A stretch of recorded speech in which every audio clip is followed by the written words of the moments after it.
now. We're on board. Oh, okay. We'll get on my other phone. Yeah. And I expect Sister Noble to be here in a little bit. Okay. So what YouTube are you live on? I'm on Reality's Temple Internet Ministry. Okay, Internet Ministry. Okay. What do I go in, brother? Say what? Hey, what's up? What's up, brother Taalik? Hey, what's going on, brother? How you been doing? Much, bro. The same old thing here, there, and everywhere, brother. How you been doing, brother Taalik, man? Man, brother, I'm doing well as expected. I'm still in. Uh-oh. Cause I'm stuck right There you go. now, you know what I mean?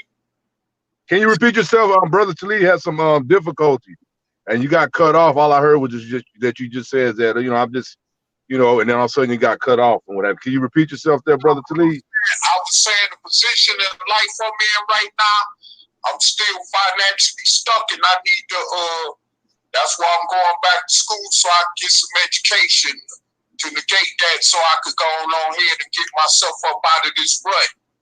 And there you go. There you go. There you go. Right. What are you going to school for? What are you going to school for? Dollar's still good. Why the American dollar's still good? Yeah. I want to relax on to it so I can do the things I need to do. Okay. Yeah. So are you working on your? Of course, you're working on your bachelor's, or trade, or? I'm working on my GED so I can get into truck driving. Oh, the truck driving. Okay. Oh, I thought you was going to school to get you, you know, a bachelor's or liberal arts or something like that. Okay. No, I'm trying to get my adult education diploma so I could go on and enroll in. I'm working on getting my adult education diploma so I could go on and work on getting into truck driving school after that. Okay. Yep. That's what me and brother Taalik does, man. Now look at me. I mean, I got 3 college degrees, and look what I'm doing. And this is like I told before, man. I said I was trying to tell this young guy when I was in El Paso, a kid, man, because I'm always at all when I see youngsters doing the job that we do, that do OTR, and they're man. Let me be quiet, man. God damn, I told my son be quiet. This is not relative to. Oh, okay. Bro. Yeah. Okay, I appreciate it, but it's just very ironic and what have you stuff. The very thing that I despise, and I never had the inclination to ever be a flatbed truck driver, hardcore OTR, over the road truck driver, and bam, look what I do. It's a job that I like to do. If you go on my YouTube, or you'll see a video that I make and you know, because I make motivational, some motivational videos, and I made a video where it describes what I mean by quote unquote, why do I love my job? And I never had the inclination to ever think that I would ever like being a truck driver. I thought it was a bunch of rednecks with no there's a bunch of rednecks. I just rednecks and all that. It ain't none of them. When I was, man, it's just crazy. I mean, brother Taalik knows my story, how I end up being a truck driver, where I pretty much relinquished my, you know, college degree, which I was somewhat a counselor. And, you know, I got a double major in sociology and psychology, and I have a you know, behavioral science. And, you know, and I found out that I didn't even like to be a counselor or pursue that as being a dang truck driver. But like I said, if it's different strokes with different folks. I mean, if somebody was out there and they take pride in what they do, if they were plucking chickens or peeling oranges for a living, I salute them, man. Yeah. You know what I'm saying? So then I respect that. But it's a good endeavor. At least for me, I think you'll like it though, brother Taalik. Oh yeah, yes sir. Plus, yes sir. I become an international truck driver. They say I get an international license and drive across the border and do something like that too. Okay. Yeah.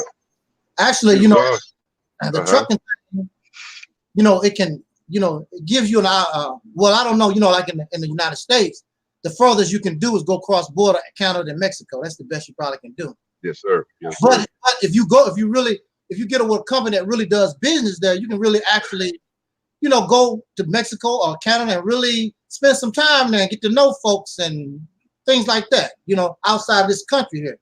Mm-hmm. Yeah. I don't have a passport. I mean, I don't have that credential yet to go, and I ain't trying to get one. I ain't trying to go to no Canada or whatever and stuff. They're even going to Alaska too, man. But that's where the big money's at, though. But I just don't feel like messing with that. You know what I'm saying? Hey, peace, Michael Perry and Scott LC in the temple. What's going on, y'all? Michael Perry and Scott LC. Yep.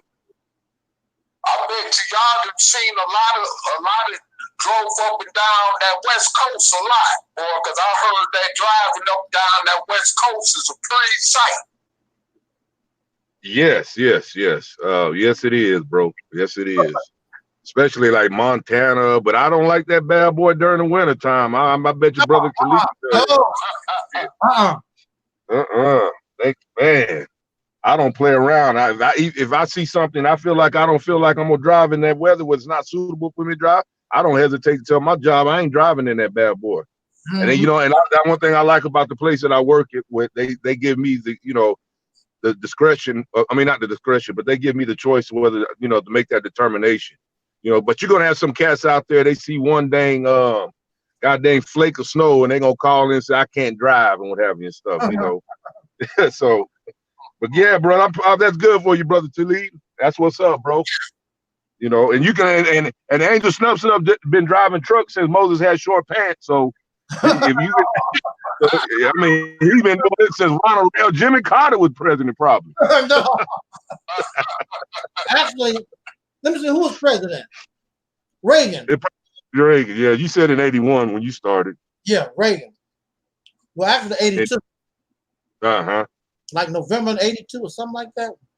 Dang, yeah, that's Ronald Reagan then. You're right. Yeah, Ronald Reagan. Peace and blessings there, brother Michael Perry again, man. I appreciate that, man. Yeah, man. I was looking at the chat. Yeah. I mean, y'all can chop it up because myself and brother Taalik, we just got off a live stream with the brother that was very upset with us. I mean, I don't know what's going on. You know, what was going on? Who was upset with you? You know, brother Bakari. I was on his live stream not too long ago. You know, like a peaceful get together. Did you remember seeing that video? No. I mean, you'll see me on Dagger Squad, and you'll see me on you'll see me on Team Osiris. But I don't know. The only time that I ever seen a video is that I don't know his name. He went hard on you. So I told him, I said, man, that brother's going hard on you. Man, I'm gonna be honest with you, man.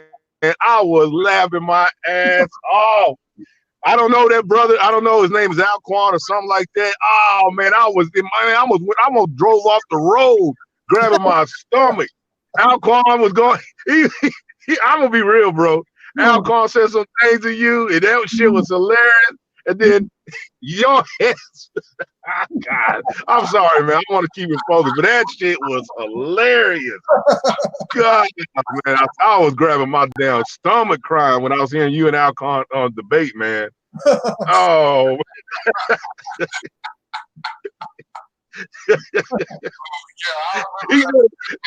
Yeah. Alquan said, when are you gonna start the Mississippi campaign? He said, when are you gonna show your face? And he said, Alquan said, whenever you start that Mississippi campaign. Man, it was hilarious, man. You know me, I'm a straight ass nigga, man. I'm gonna be straight up. I ain't none of that righteous pro whatever. I'm just me. You know that. But I'm just telling you, this shit was hilarious, man. I think his name is Guy. I don't know. Guy something, guy something, man. And it just happened to pop on my feed, and I said, dang, he talking about Mississippi campaign. So I listened to the whole entire lecture. I mean, he made some good points, criticisms towards you. But when that Alquan and y'all two, oh my God, that was some goddamn what's that dang show with New York stand-up New York comedy back in with Martin Lawrence and shit, man. That had me laugh. I ain't laughed like that in a long time, bro. But that's the guy though. What was going on, man? So what now? What would you have? You and Brother Taalik was having some harsh criticism or disagreement with somebody? that guy that you're talking about, him and and his brother Bakari, and they got upset over something Talib said. I didn't say nothing. They got all upset. They came to my channel. Talib got his own channel. What you on my channel for? Right. Yeah, so that cat Maurice Muhammad, Bakari. Yeah. I don't know who I don't know those guys or what have you. I don't bother them. The best I can do, because I know they too emotional for me. The best I can do is just say hi and bye. Because if you really start to talk, they're gonna start getting all upset and I don't have time for it. I just don't. Anyway, I mirror Talib's videos and put them on my channel. And they listened to him and got upset with him because he was calling pro-black niggas. And I'm like, hell, y'all call me niggas. What the hell is you upset about? Yeah, they call black people period nigga. Who knows how many times they done call me nigga? What you upset about?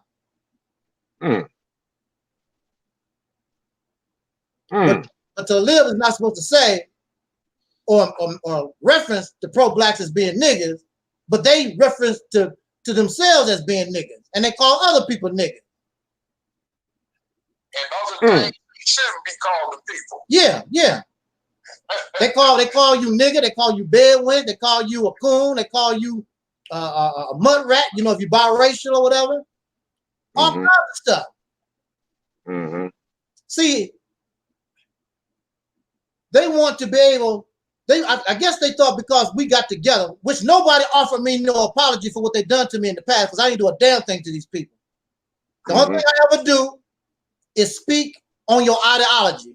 Like if you and I was going back and forth, Brother Gary, because we went back and forth back in the day. I don't talk about how you dress, what clothes you wear, and you drive a truck, and I don't care about no stuff like that. I stay on the subject matter and stick with whatever that is. They get upset. Oh, you bald headed, you a fag. They're going through all those kind of crazy. Oh man. Your mama weigh 3,000 pounds, Oh yeah. That type of stuff. They don't have time for no silly stuff like that. Get out, I don't have time for it. And I guess what the things that I have to see, this is it.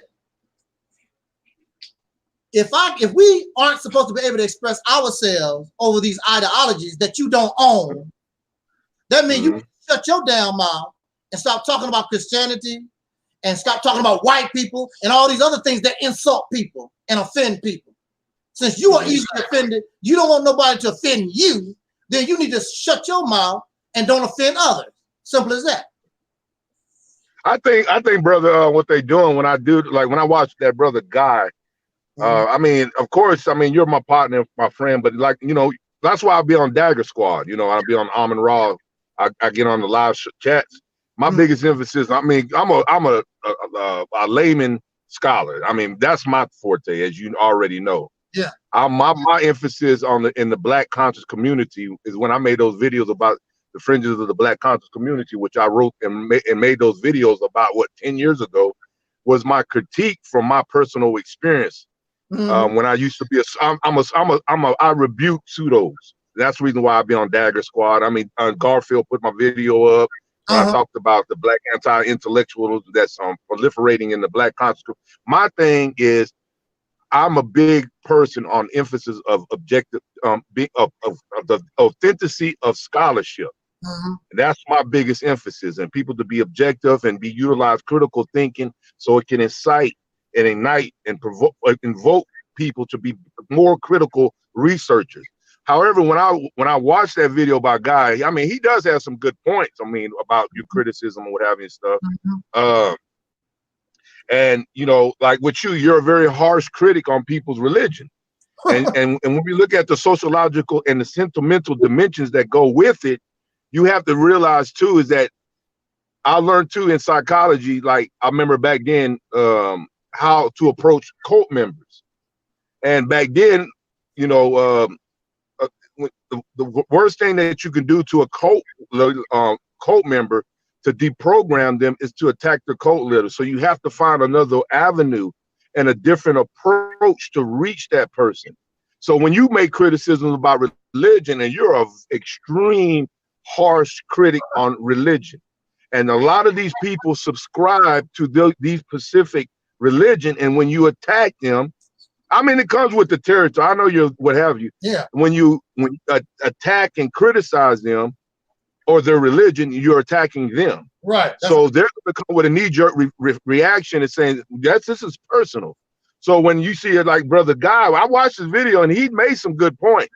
So he's doing the same thing in return on you. As much as you criticize religion and people and individuals, they do it in a somewhat way. Sometimes they get divert what they use ad hominems and they attack your character rather than the substance or what have you and stuff. But that's how us black folks are. Like, I mean, you see my videos on Facebook. You see when I'm around, I talk shit. And that's how black folks do. I hide side, I will talk bad about you, but that's how we talk. At least in my inner circle. We talk so bad that you will want to feel like you want to evaporate. And just like you see my video that I always dedicate to my best friend who died of an aneurysm, you see videos of him, and just like he said, if you can't take jokes, you don't need to be around us. You know what I'm saying? You need to get on whatever. But I understand. That's what I was just trying to say. When I guess those guys, I mean, like I said, man, let's be real, man. A lot of these guys that's on these damn social medias, they can project this image that, you know, they can get behind the social media and utilize this apparatus called YouTube, and they have a lot of knowledge about some African history, and they have some kind of Dr. Khalid Muhammad vigor to whatever. And then when they get on here, they're going to put on the template and the facade that they're activists. But behind, like I said in my last video, behind closed doors, and I meet so many people, they're not nothing like what they are. They just like any other, and I'm gonna use this thing, just like any other nigga that's out here. But when they get on here, they're gonna act like there's some Dr. York or some Dr. Khalid or some Louis Farrakhan. But like I said, when I made that last when I was in Macon, Georgia, I said, like, I've bumped into so many people. When I meet them, they ain't nothing but showbiz revolutionaries. So a lot of these black folks that you see on here are nothing but, I'm gonna be real, just niggas, just like, so they when you get them mad, then that's where you see the true themselves. And then they break this little image that they project, in this superficial image and what have you, that there's some super social black revolutionary, and then you see the niggas come out their ass. You know what I'm saying? So I'm just being real. So I'm off the mic. I told you myself, I'm gonna minimize myself being on the mic. You see the gritty, the down gritty Negro coming out of him. Yes, sir. That's why I always says, and I said in that live, be yourself. I don't act like I'm some righteous and know it all, or I don't know if you have me on Facebook. Brother Taalik has me on Facebook. I share everything about, from my kids, my family, my friends, me barbecuing, me having a good time. You know, I'm living life and what have you. But my biggest thing, I'm a big critic of, I'm an anti-pseudo person. And that's why I participate and engage on, the Dagger Squad. I mean, because I was going off on what have you. I was on there last week. Yeah, I was on there last week. Yep. But as far as the criticism, man, they're always going to get criticism. I mean, I get that. You see it on my Facebook. How many comments I have, and sometimes I antagonize people in a way. I use satire. I try to reverse psychology. And you see a lot of people on my page. See, I get a lot of people. I get whites, Mexicans. I get all spectrums of different social and background. Like when I'm talking shit about politics, I get a lot of people, white folks, Mexicans, and blacks, and both genders, male and females, involved. See what I'm saying? So I find ways to get people engaged. So I don't play an act of exclusion. I use an act of inclusion, because I like a lot of people to participate by inciting them. And I sometimes provoke them, and I'm a little provocateur. But a lot of people knows me personally, and they know that my method. Yes, sir. Yes, you do. I done seen some posts, people talk to you, and I know everybody, y'all, your group is cool, but they're like they want to shoot you or something, assassinate you. Hey, I can take that. That ain't nothing. I mean, and I keep my composure. That's what I was trying to tell you. I mean, just like you saying, these guys, you know, I guess those guys that you said are criticism, you know, my only recommendation is that, you know, kind of look. I'm not saying that you don't, but kind of, you know, like shed away the yah-yah, the fluff, and see what they're actually saying. Because I've learned too, learning in my personal progression in advance of scholarship and learning and knowledge, is that, again, like I say in my last thing that I was with you, is that not only that you know that you're right, you also got to know when you're wrong. And then listen to your critics.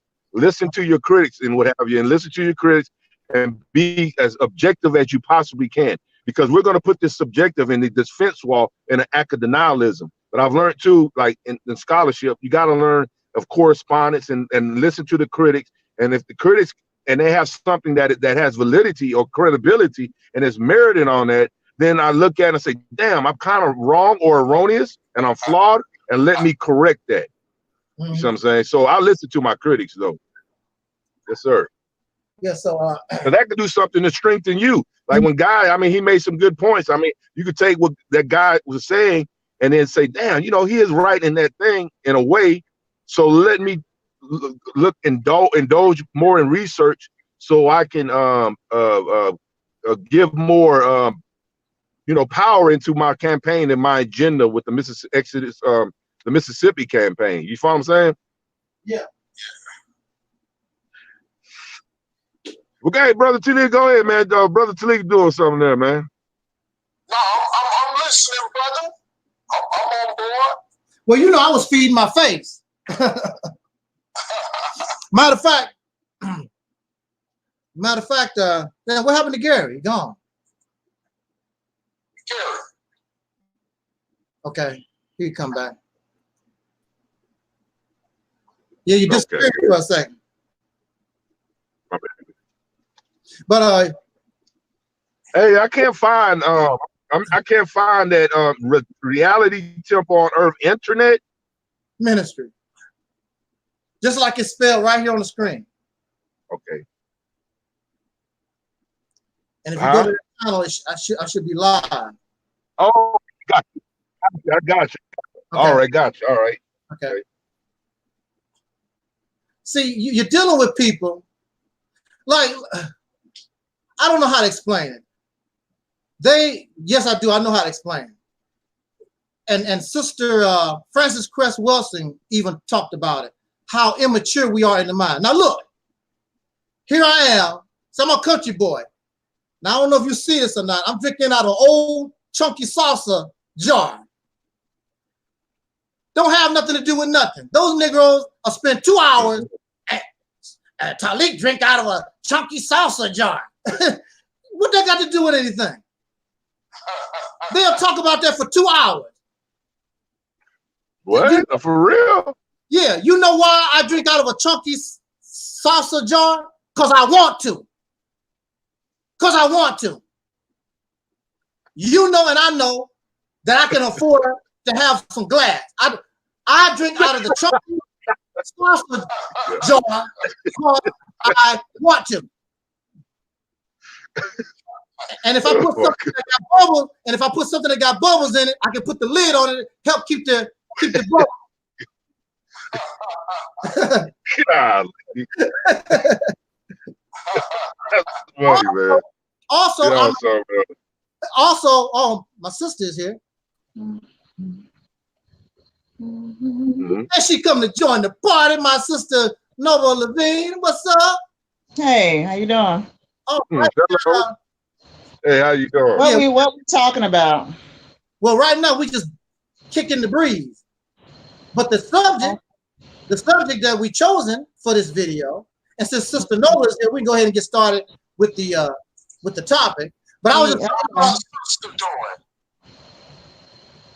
Can you hear Brother Taalik? Hey, how you doing? How you doing?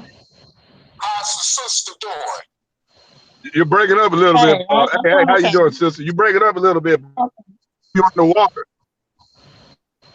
Yeah. You sound like you're underwater there, Brother Taalik. He's on speakerphone. For some reason, his phone won't. He actually had the same phone I have, but for some reason his phone won't connect to this. I don't know what the deal is. So he's on speakerphone. So he's gonna be a little, choppy or whatever. Yeah, but sister, I was just talking about how silly these people are. Cause like I'm drinking out of a saucer jar.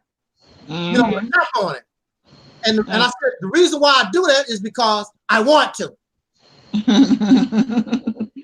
know I don't have to do it. And plus, it's not that you can't afford to go get cups. Yeah, right. It's not that. It's just something you want to do. Because I want to do.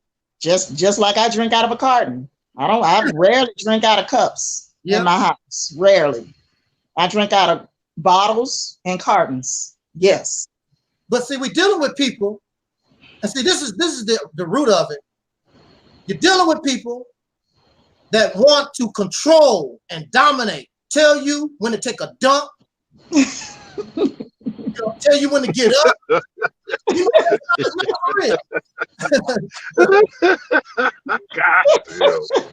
Tell you when you a mess, man. They tell you when to scratch your ass.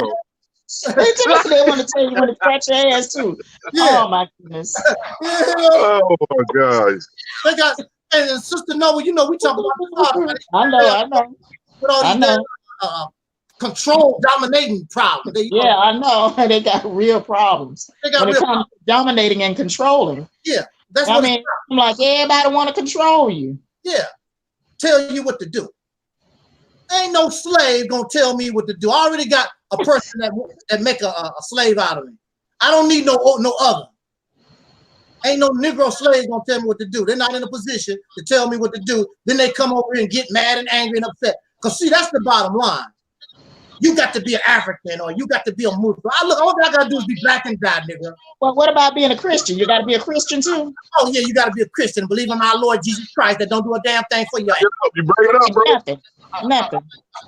And that they should be. I hear you. Oh, okay, I just wanted to make sure my voice wasn't muffled. Yeah, you should be all right. I mean, you was the same way you was on the other live stream. Oh, okay. Yeah. But that's what it's about. It's about trying to tell people what they can and what they should not do and blah. Look, this is about, do you want freedom, justice, and equality? You don't have to worry about my ass and when I scratch it. You don't have to worry about that. I got that. I got this under control. You want freedom, justice, and equality, but they don't. Somebody got some back echo.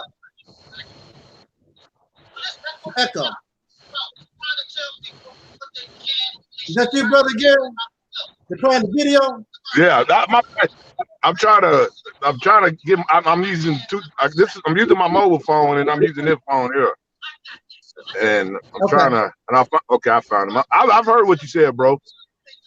Okay. Well, you a mess, man. I'm just trying to keep it real. I'm just trying to keep it real. I don't. Nobody comes to this platform and I try to tell them what to do. If you smoke, that's your business. If you selling a little booty on the corner, hey, that's your business. I would suggest that you don't do that, but I mean, that's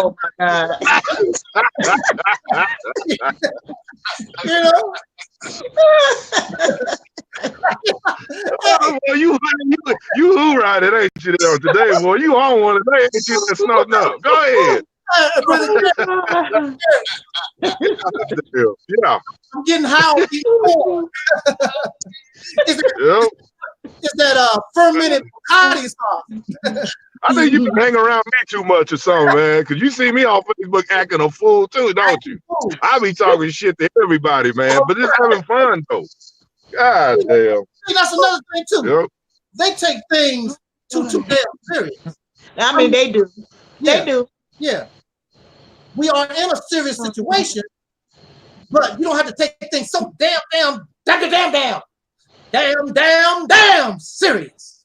It ain't that serious, y'all. Slow down a little bit. Hey, just like that nigga got pro-black conscious nigga. He got all emotional. Talking about, man, I ain't a nigga. I ain't a slave. Tell the white man that. Right. Oh, Tell the crap. white man that. I bet he'll disagree. Yeah. I'm a damn thing. And then he was telling us about all the things the pro-black folks supposed to do. Right before this live stream, I was checking my subscriptions, and Sonetta TV had a video, and they were showing the Black Power Parade. All these Negroes in costume and saluting and walking them down the street. I'm like, what?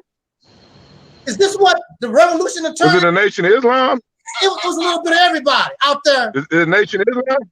It was a little bit of everybody. I think that's. I seen the Nawapins out there. Nawapins are out there too.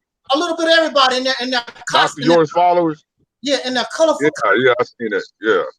Yeah. And they should have waited for Halloween. It would have been better for Halloween. That's what Black Power is to them. Parade. They parade like this, the Thanksgiving Day parade or something. Christmas, Macy. I'm shocked there wasn't a big Macy turkey flying over. That's not what the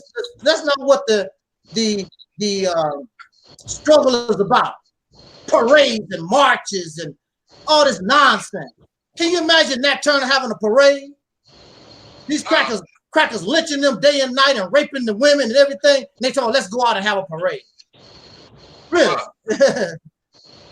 I can guarantee you the people in the 1960s weren't interested in no parade because them crackers was shooting, breaking down the Black Panthers' doors and killing them people and doing all kinds of stuff. I bet you they wouldn't thinking about no damn parade.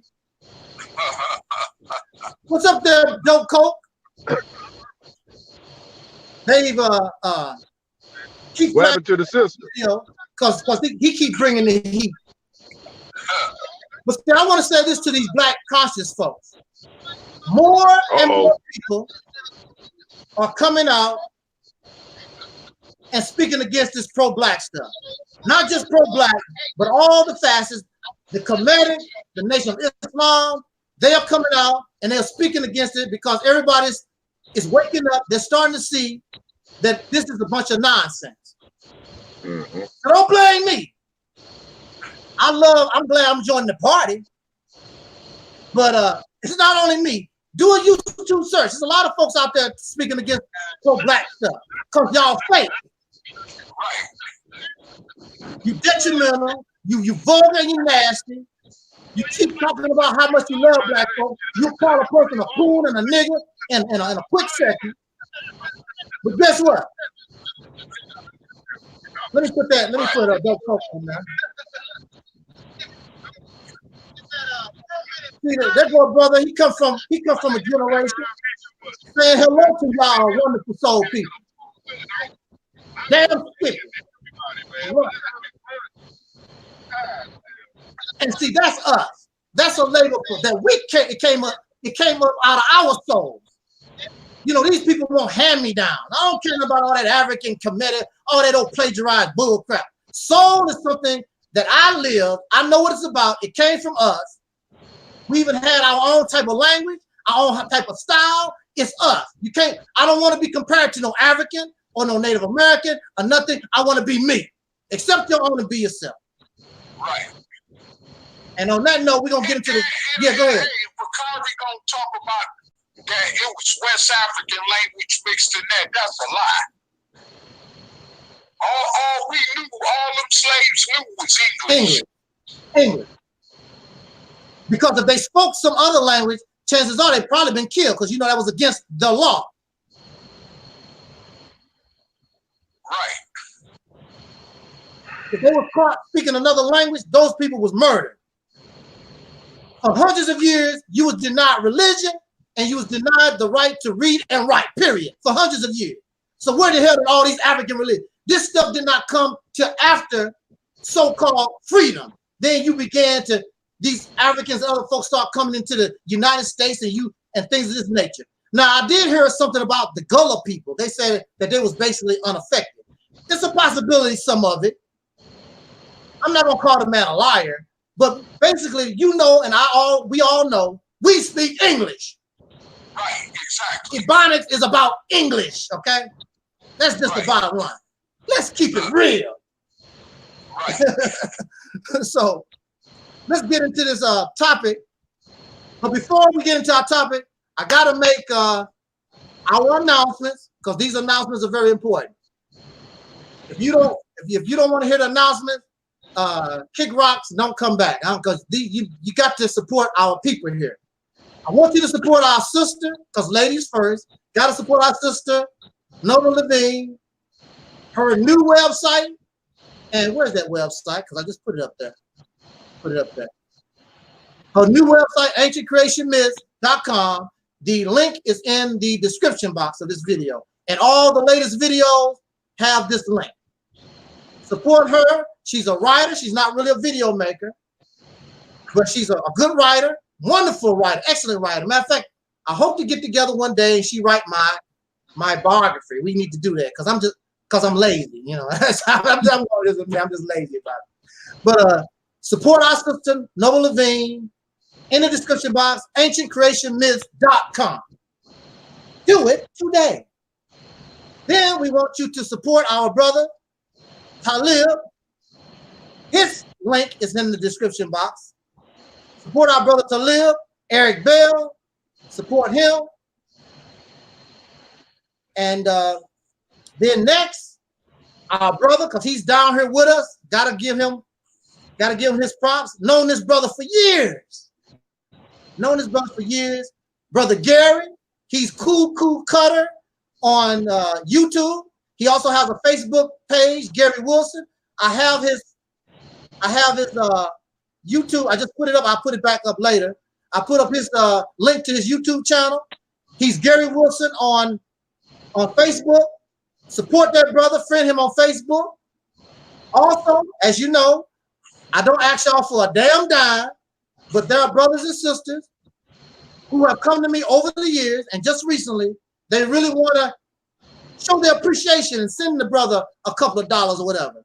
And I'm going to break down, after all these years, I'm going to go ahead and let y'all, break me off a little something if you want to. So in the description box, register with Zelly, I think that's how it's called, Zelly. And you can go ahead and do that. It's fast and immediate.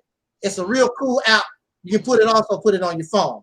Also, a brother suggested, when you do break a brother off a little something, why don't I do a custom video for you? So send me an email. Tell me what subject you want us to talk about. We'll do that. I give you a shout out and let the audience know this video is brought to you by Dope Coke One. This video is brought to you by Brother Michael Perry. And then if you don't want me to shout you out, I'll just say a wonderful subscriber brings this presentation to you today. So we can do custom videos just for speak on the topics and the subject. But as you know, real truth has no price.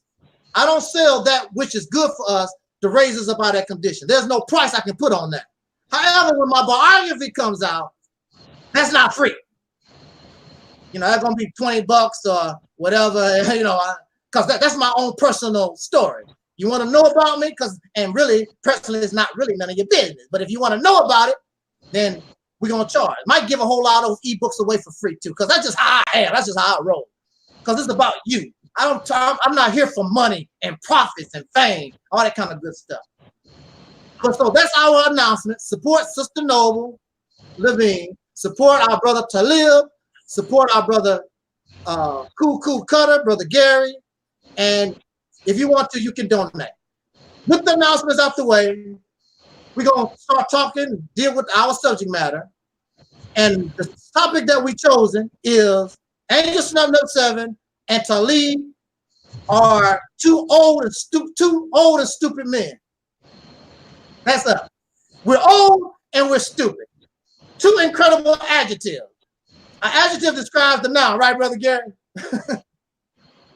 We're old and we're stupid. Well, at least they made us men because they said that we gay. I guess we gay men. We're too old and stupid gay men. See, I'm comfortable in mine. I don't care. I don't trip off of it. I do not trip off of that crazy stuff. I'm gonna get the ball rolling because some of it. Actually, we're not really old men.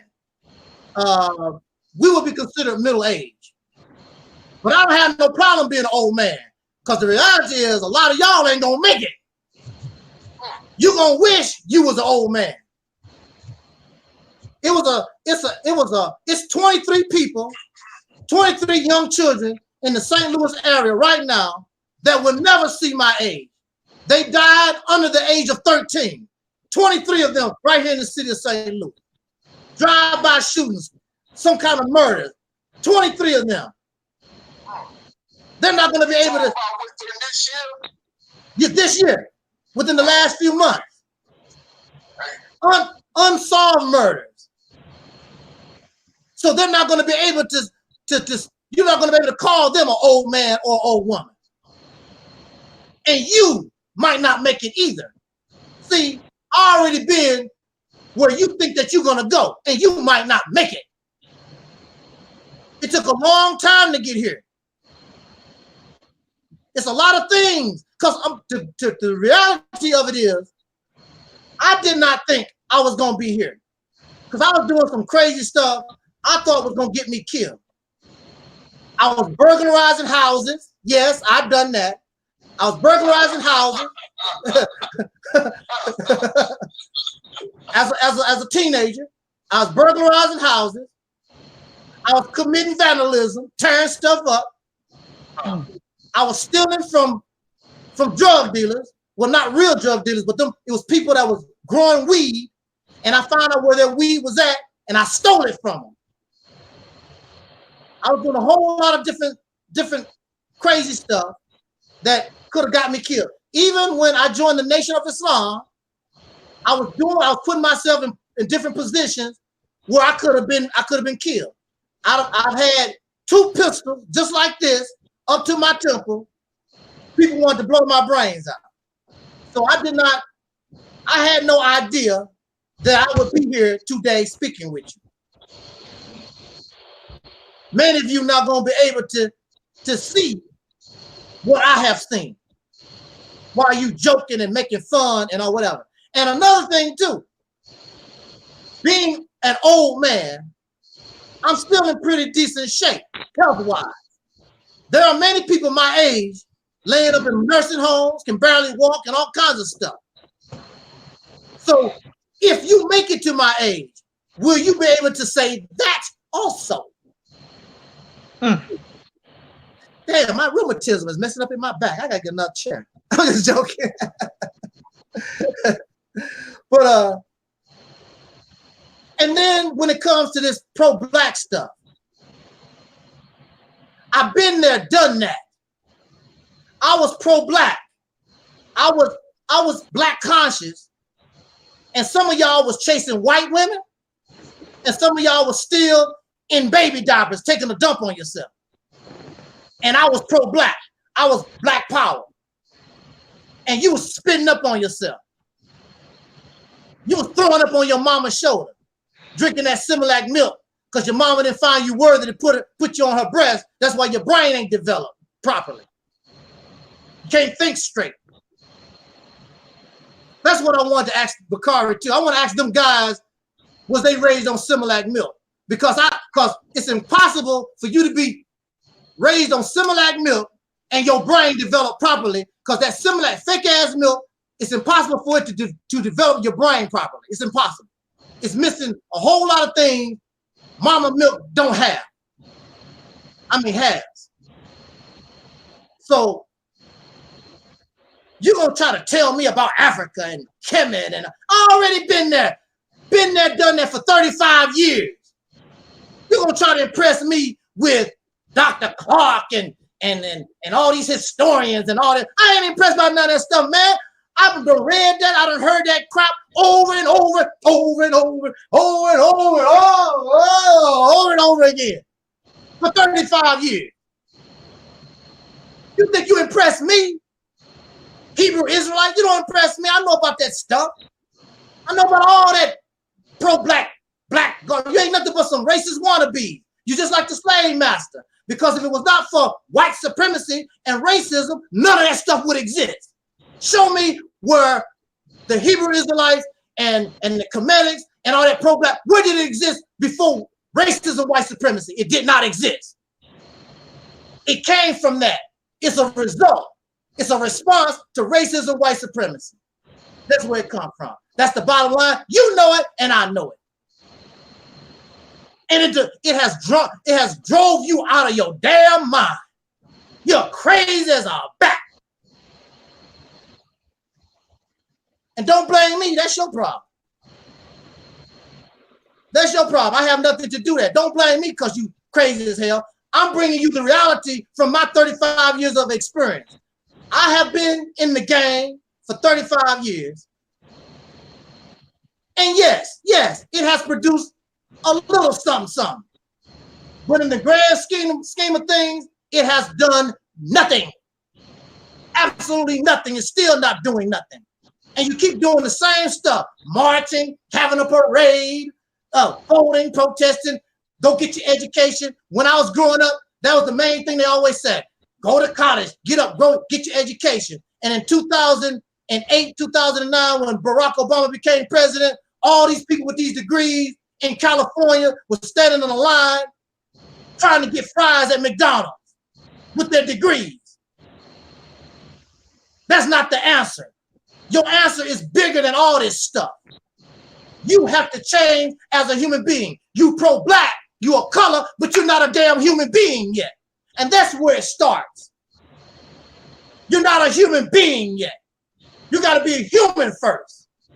You're a product. I'm black. You're a product. You something that's not even alive. Just something, some definition. And you lost your humanity. That's why some of y'all so nasty. You have no respect for human life. That's why you can go to another man and call him gay and you know damn well he ain't.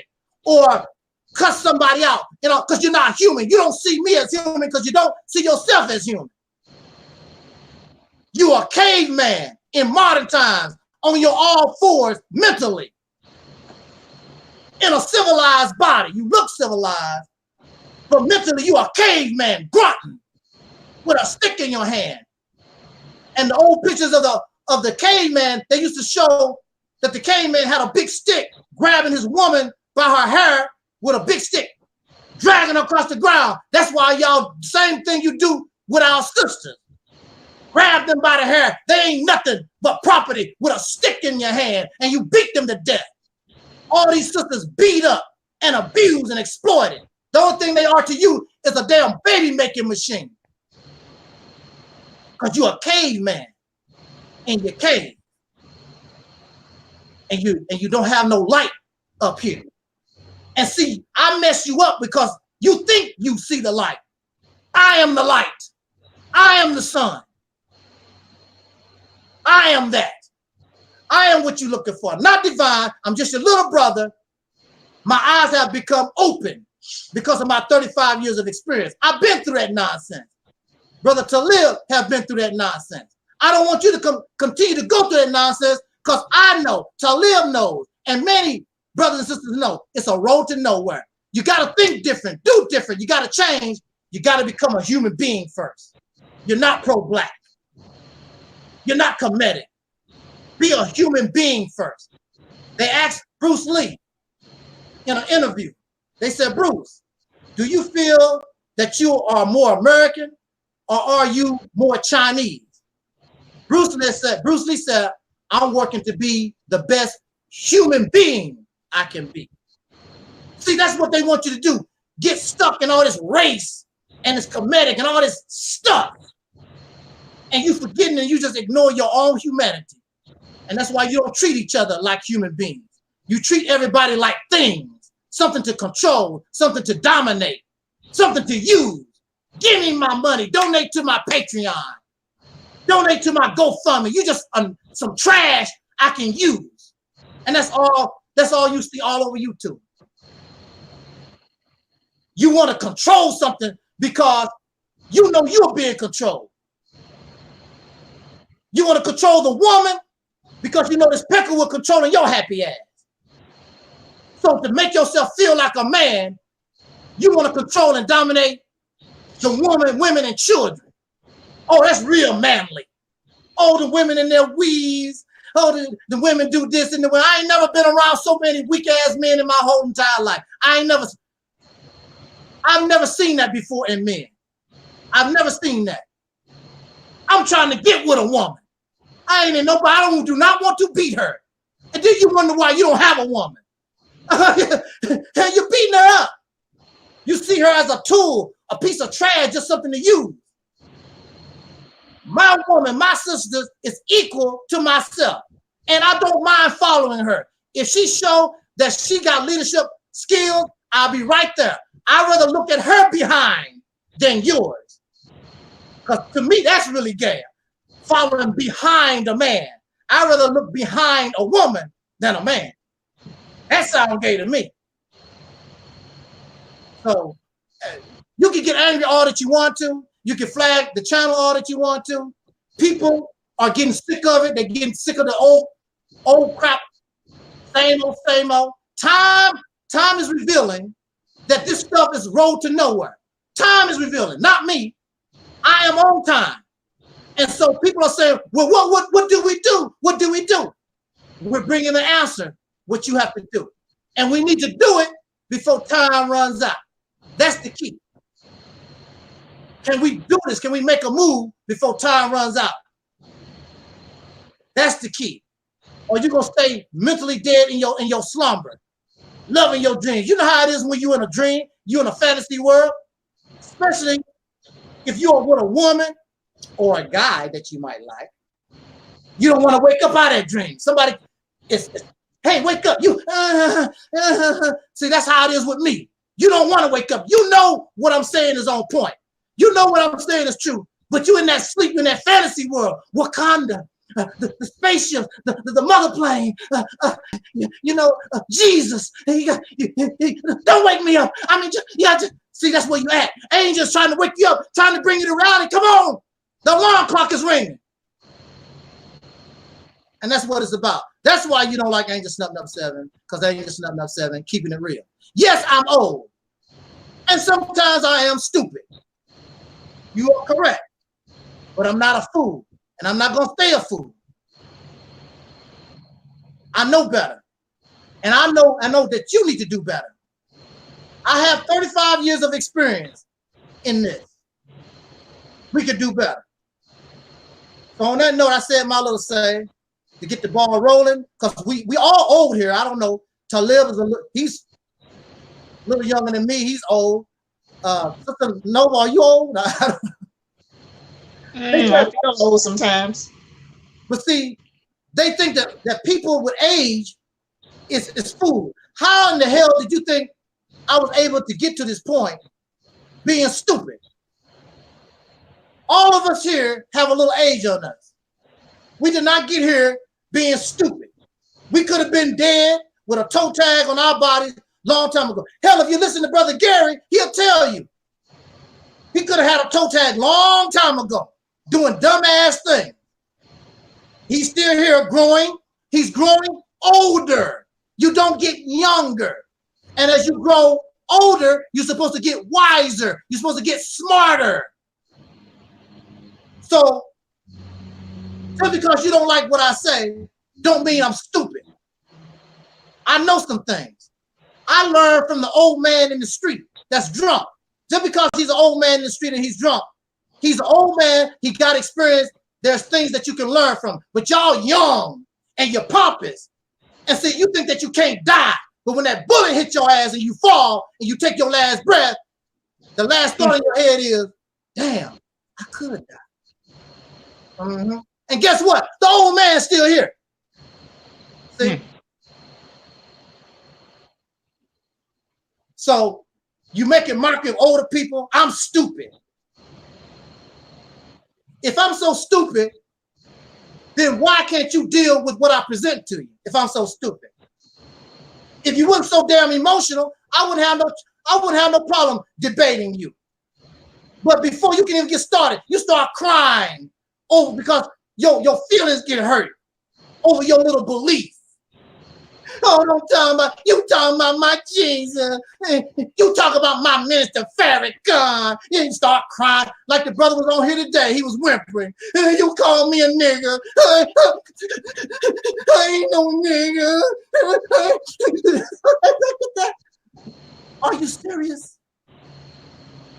And you really you expect the white man to respect you?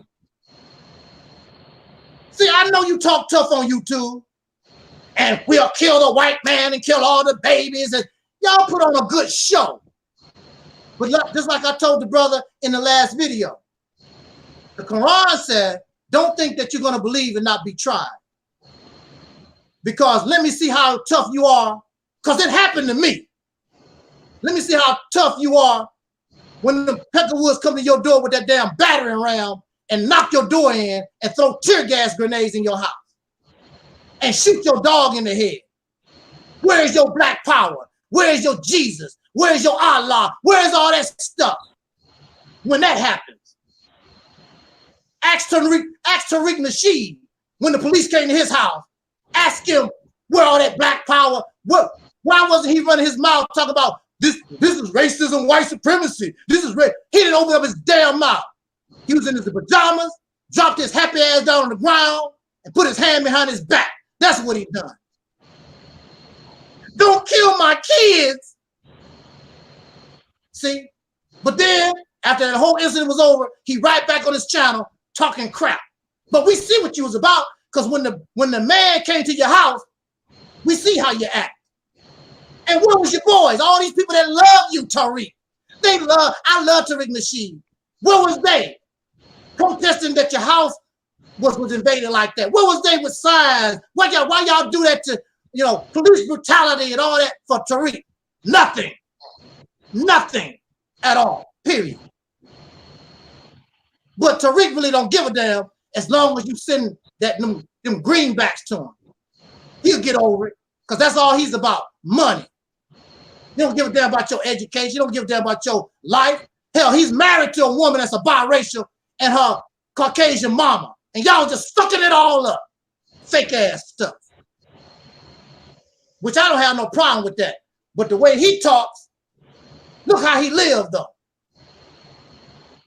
Talk all that blackity black stuff. You don't have a black woman on your arms. You don't have a black mother-in-law. Talking all that pro-blackity black stuff. Some of these niggas don't even look dark. Brother don't make an excuse. Everybody black. Apparently you are colorblind, sir. When you go to a paint store, look, when you go to a paint store and ask for black, you don't bring out brown. You bring out black. You go to a paint store and ask for black and they bring out brown, you gonna even turn it away. Hey, say, man, that ain't what I want. That's brown. Black is not brown. Brown is not yellow. So I'm just using their logic. They talk about I'm pro-black, so I'm using their logic. Because you ain't black as me. You're Rashida Stover. So we are the examples of black. We got the melanin. Your ass don't. You light yellow, brown, ice cream, Hershey chocolate bar, whatever the hell you are. You ain't black. I'm pro-black. You're not pro-black. So in my arrogant position that I put myself in, I can call you some kind of biracial. I can call you some kind of mulatto. In my position, because I am that. I am the black. You brown, red bone, half yellow, Arab looking. I'm pro-black. I'm the real pro-black. Y'all fake. See, I could play that. And what could you really say? Well, light skin, blacks produce that. No, that's because black do produce those other colors, but that's a recessive gene. The teachings of Elijah Muhammad, that's the recessive gene. The real gene is black. Brown comes after black. You're not black, you're brown. So I can play that. Hey, what's up, Brother Bakar? So I can play that role if I want to play that role, but that's not what I'm about. I do understand that we come in various colors and shapes and sizes and all like that. And I embrace all of us because all of us deserve freedom, justice, and equality. It's as simple as that. But you don't represent black folks. You represent a certain clique. And your brotherhood and your sisterhood comes with strings attached. Nobody should want nothing to do with that. My brotherhood is real. Brother Gary can say whatever he wants to. We've been back and forth. Who gives a damn? Myself and Sister Noble, we've been back and forth. I don't care. We still together. All of us still together. Who cares? Don't trip over that. And we was going back and forth over damn mythical characters.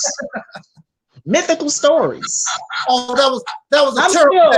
I'm still flabbergasted. Yeah. Over some of the dumbest arguments we've had over some mythical tales. Yeah. But anyway, you know, continue. Well, I didn't want to hog up the program because basically I wanted to express, but I wanted everybody to come here and show the audience that because you old don't mean that you're stupid. We have learned things in life that you can learn from. I'm not old and stupid. You may not. See, this is another thing. Sometimes you can't even comprehend. A person is on a level you can't even comprehend. And see, really, that's your problem. You can't even comprehend. You so bogged down in that little stuff that you into, you can't even comprehend where I'm coming from anyway. You can't even comprehend. It reminds me of the Karate Kid. Remember, the Karate Kid wanted that kung fu guy to teach him martial arts, and he came to his house and made him wash his car and paint the fence and all that kind of stuff. And Ralph Macchio, who was playing the Karate Kid, he just got tired of it. He said, man, I'm sick of this. I'm washing your car. You're supposed to be teaching me kung fu, and the only thing I'm doing is washing your car and painting the fence. Then the man said, look, how did I show you how to, whatever. He said, show me the move. And he would show him. And then he would throw a punch and do that move, and he blocked the punch. He threw a kick, and something that he was doing while he was washing the car and painting the fence, he blocked the punch. He was learning martial arts and didn't even know it. See? Because it was beyond his comprehension. He had no idea that he was learning martial arts. Only thing he thought he was doing, I'm painting the fence, I'm washing the car, and he got sick of it. That's why you can't comprehend. Don't call me no liar, because I'm not a liar. There's nothing to lie about. Don't call me some trickster or scam artist or whatever. Your problem is you can't even comprehend because you stuck. First of all, you're stuck in the past.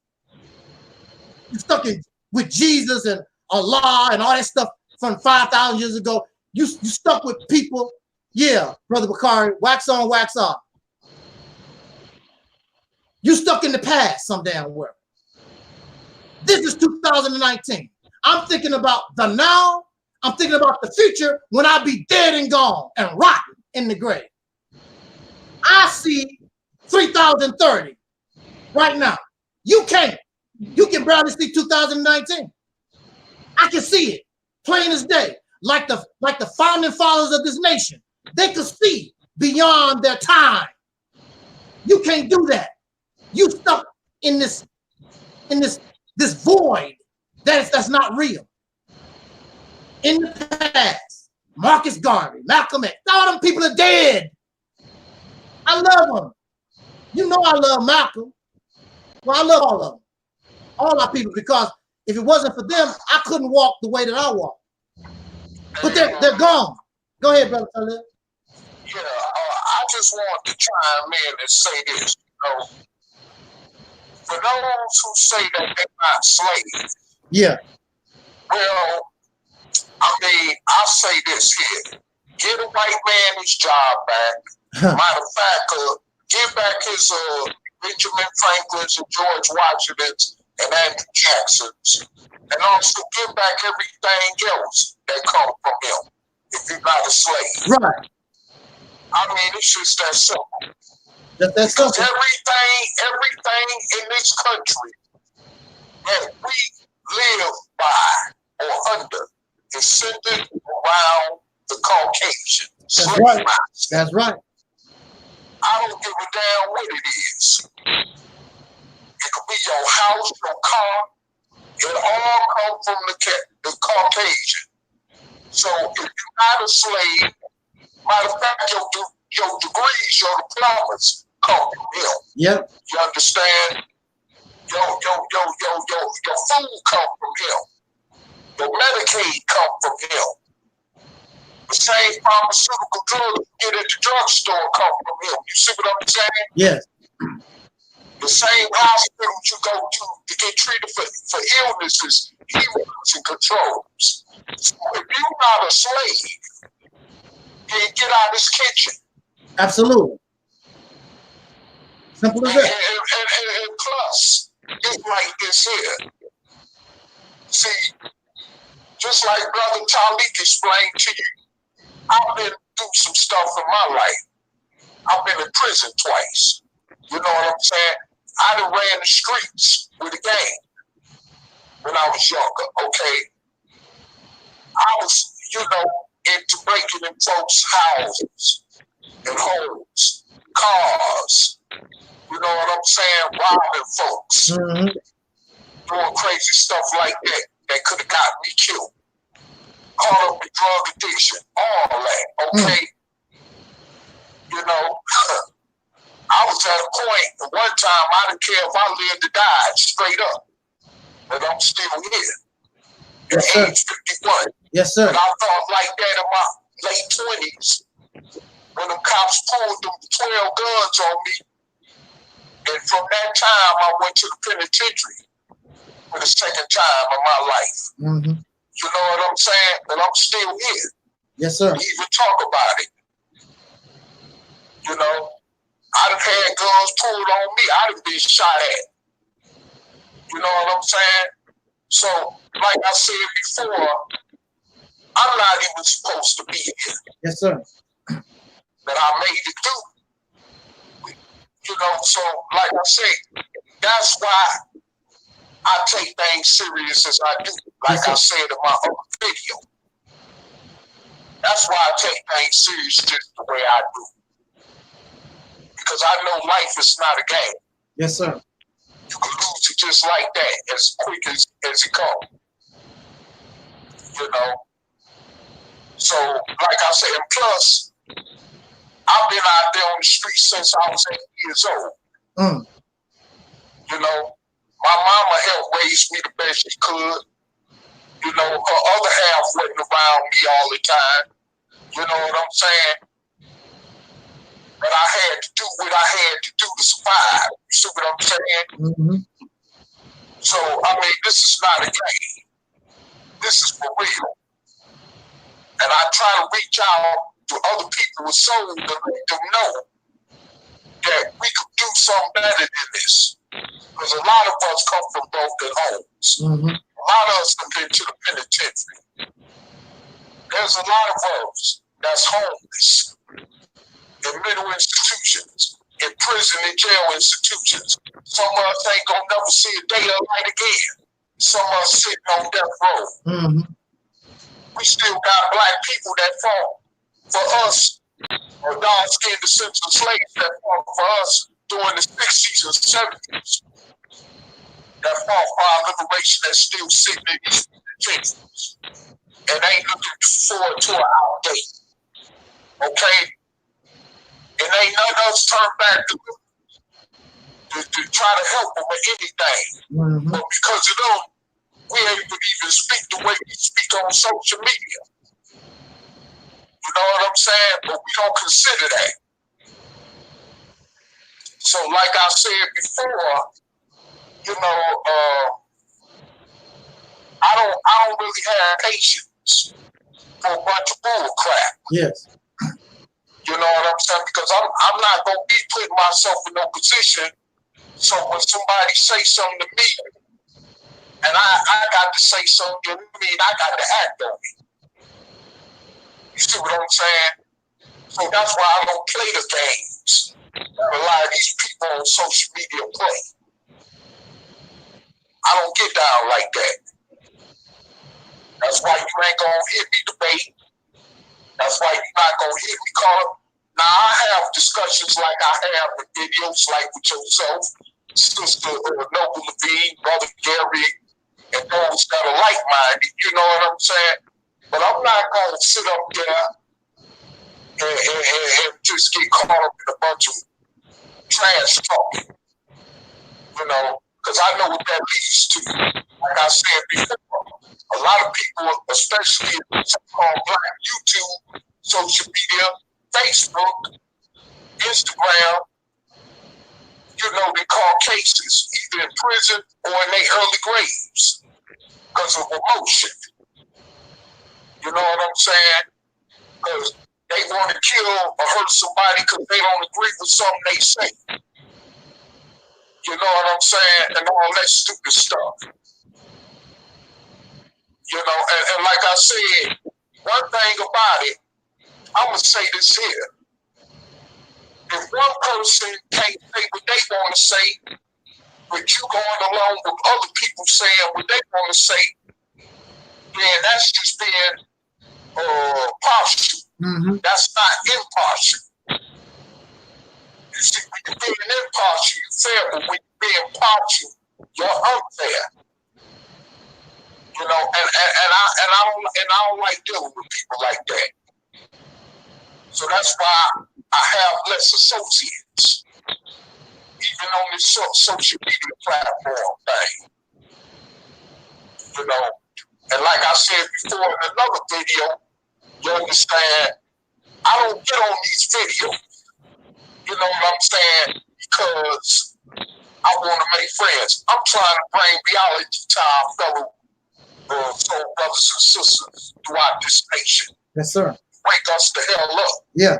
So we can free ourselves from this slave bondage we in. And with that said, for now, I'm going to pass it back on to you, brother, or whoever want to speak. Okay. Very good, Brother Tiller. Yeah, so I mean, I'm too old for game playing. And you're right, I'm old. I'm too old for game playing. You're absolutely correct. I'm too, you know, I don't have to do nothing. I don't owe black people anything, okay? I'm not responsible for black people. I'm not responsible for them at all. I'm not your Messiah. I'm not your hero. I'm not a savior. I owe black people nothing. Now, if black people want to do something for themselves, I would help. I would join in the cause. But I'm not Jesus. I'm not going to die for your sins. It's not going to happen, all right?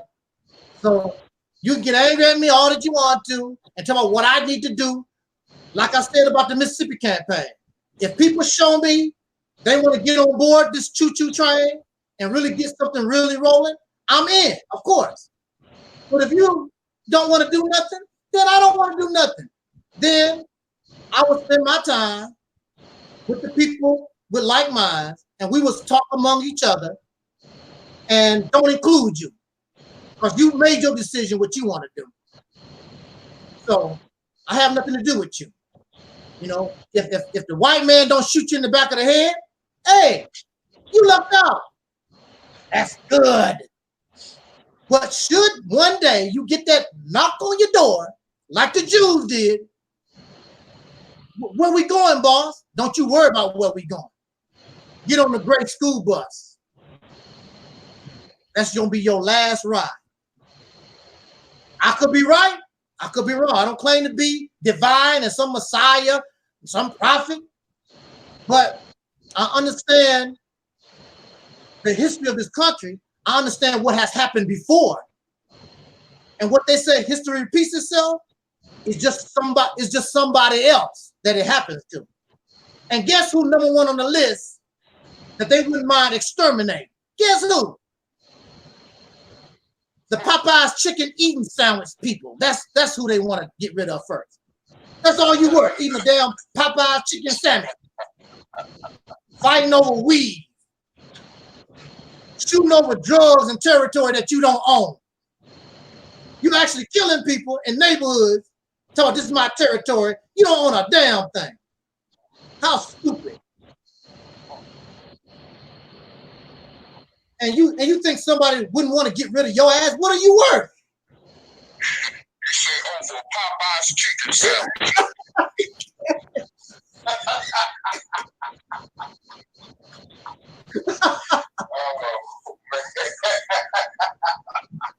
Hey, if you don't laugh, it'll make you cry. Right. It'll make you cry because it's really, really sad. Right. And see, this goes to show the continued failure of the pro-black community, because there's thousands and thousands of pro-black folks, and they have no influence over the people at all, really.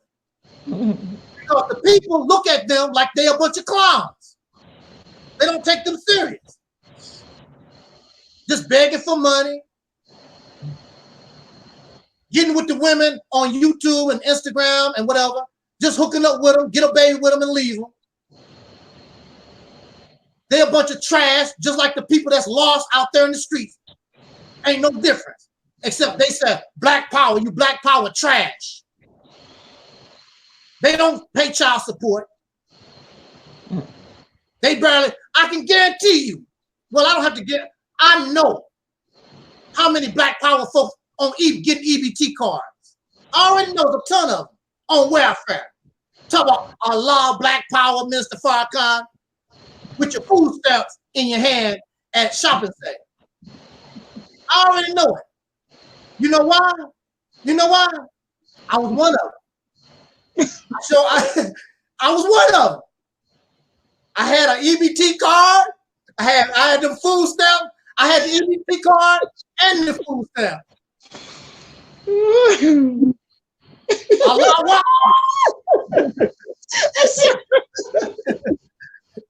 That's why I know. That's why I know.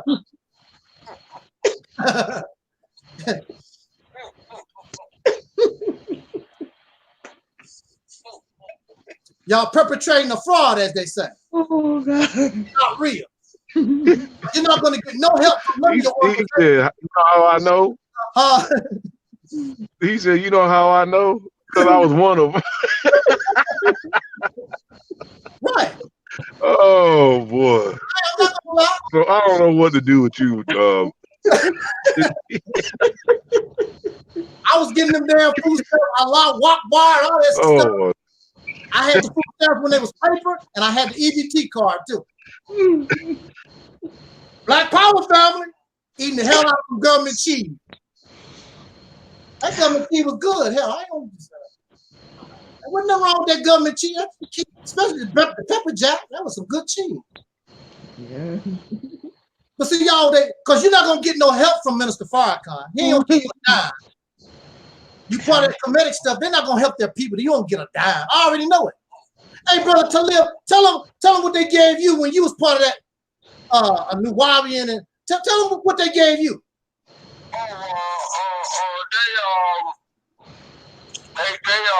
The food that they was feeding us was slop. Oh my God. That was just slop. They'll cook it and just throw it all together, just prepare it any kind of way. And you know, it might have been some damn peanut butter, some damn mashed up peanut butter stuff. Yeah. Taalik don't even know what the hell it is. He said some peanut butter stuff. Yeah, exactly. Yeah. And if you didn't have the money while you was out, peddling their products. Yeah. I think brother Gary know what I'm talking about. He was in that same organization, but yeah, they you didn't have if you didn't have the money to buy nothing for yourself, or you didn't make no extra hustling money on the side while you was out there peddling they products and stuff. You just was brought out, You either had to eat what they fed you, or you just starved, I guess. Yeah. It was crazy. Hey, it was real crazy. You remember you was telling me about the Nation of Islam? What did you get for lunch with them?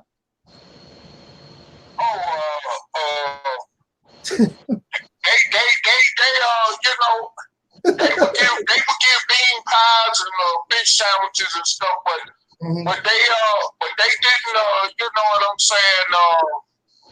I mean, you know, when it came down to it, they ain't had nowhere for you to go, you know.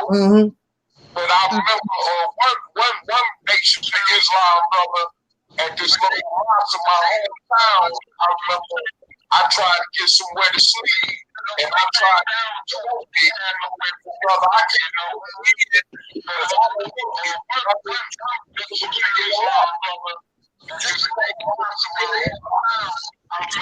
worried about it. You trust me or not? You know what I'm saying? Where's your faith at? So that type of stuff, man. You know? Yeah. You know, I mean, it was some good brothers though in the Nation of Islam. I'm not gonna lie and say all of them were good because it was some that looked out for me. You know? Right. It was a couple of brothers that was responsible for helping to get me out on personal bond, you know, out of jail on a personal bond, you know. Yeah. So, you know, I don't forget, you know, the hand that feeds me, you know, I don't care where it's coming from, you know what I'm saying? But a lot of them was just straight up, you know, they in order for you to even be on their level, you had to have money. Right, absolutely. According to some of them, if you wasn't the type of brother who had a wad of cash in your pocket, then you wasn't no real FOI.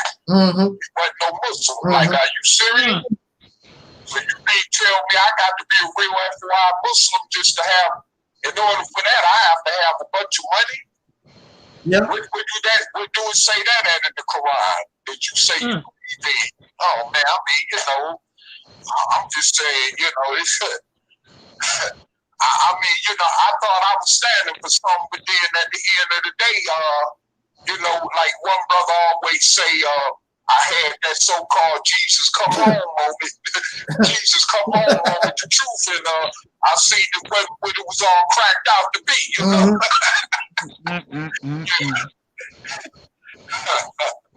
Yeah, so I mean, you know, but yeah, and I mean, you know, you better not ask too many of them for no money, because the first thing they gonna think, oh, you just trying to get money to get drugs. Like, are you serious? What happened to the poor? What happened to the poor? What they call that in the Nation of Islam? The charity? Yeah, number 2 poor. Poor rate? Yeah. What happened to that? Wow. I mean, you know, there's a lot of our brothers and sisters out there homeless in the streets. Y'all ain't even got no housing for them. Right. But y'all talking about building a nation. Come on, please, miss me with that. I was in the Nation of Islam under Farrakhan for a strong at least 7 years, and I was there for about 9 years, but a strong 7 years. And the only thing I got out of the whole 7 years, out of the whole 9 years, was some burnt up bean pie.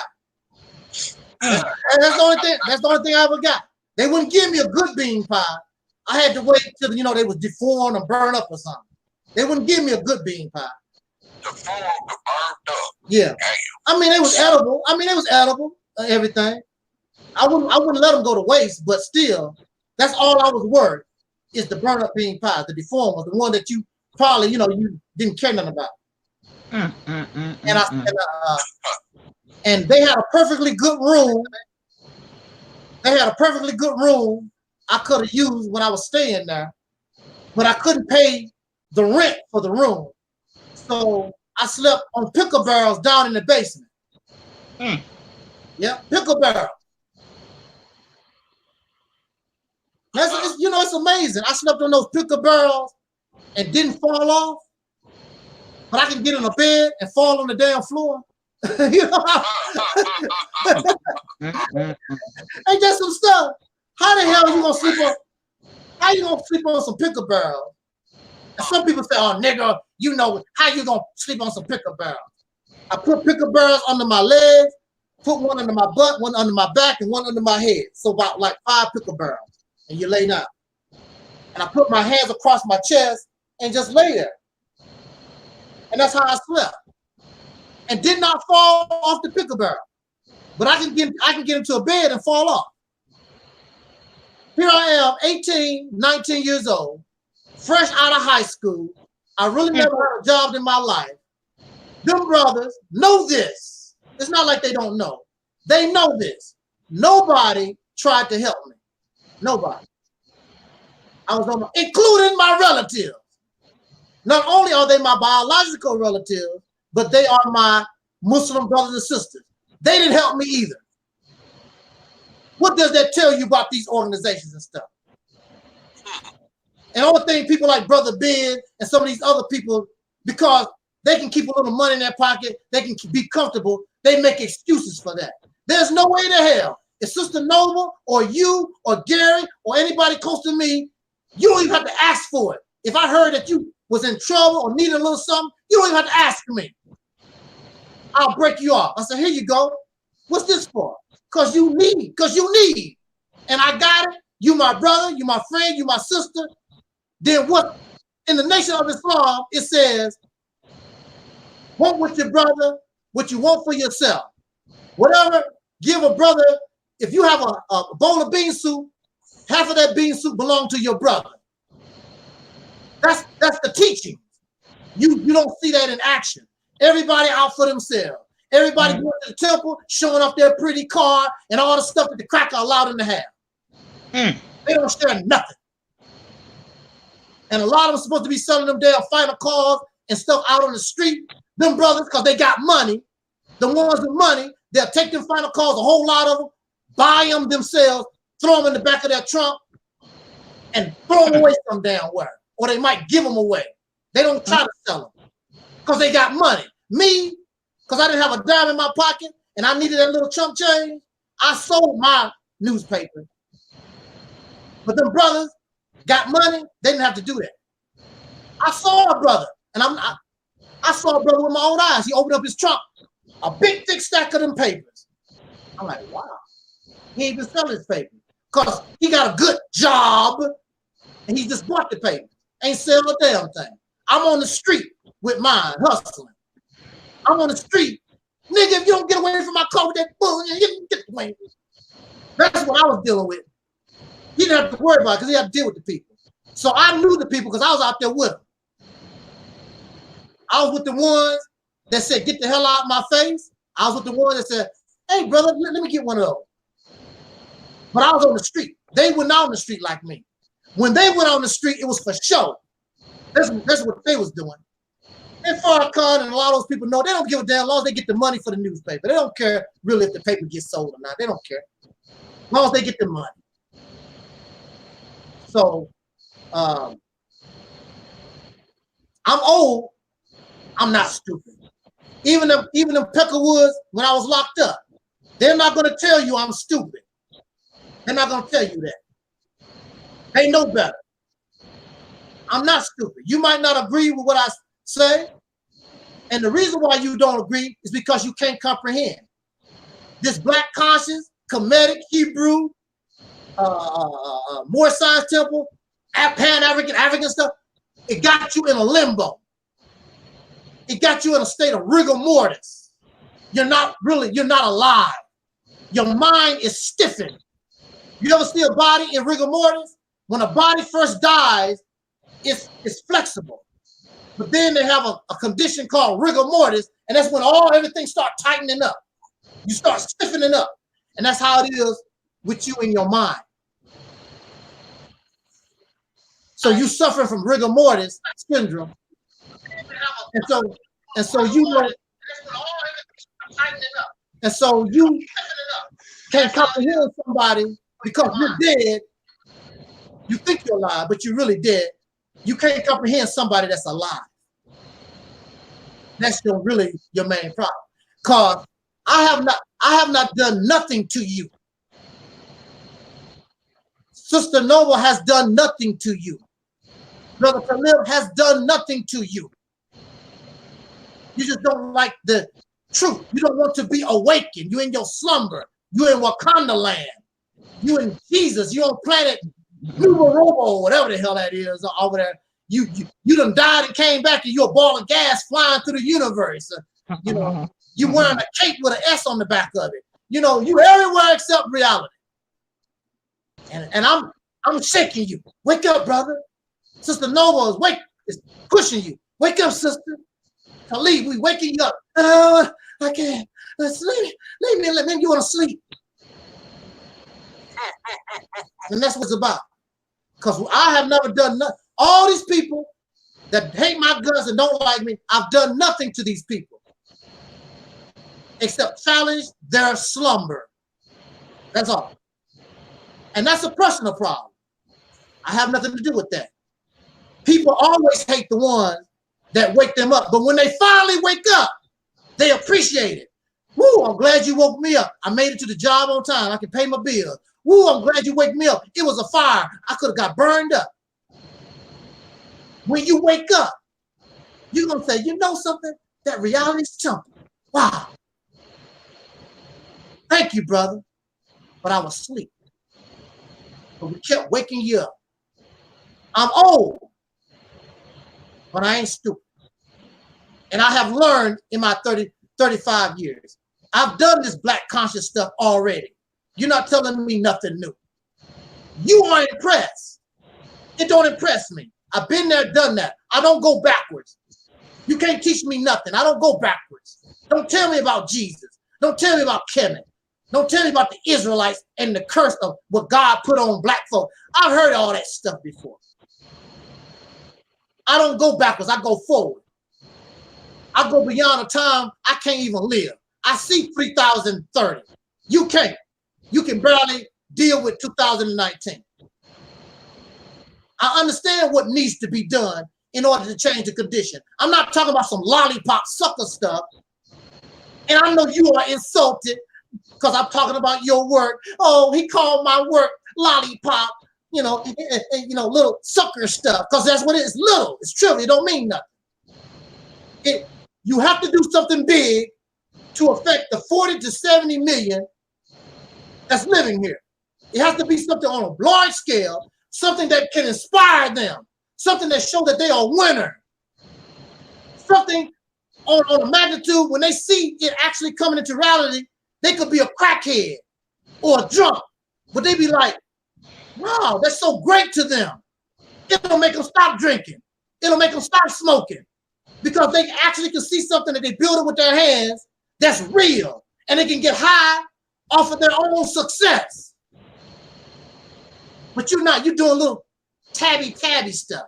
You know how they play on the piano. You're not playing a full song. You just want to tap on the piano. Yeah, tappity tap tap. You don't want to play a full song. And that's what's required, a full song with some vocals and some bass and some drums.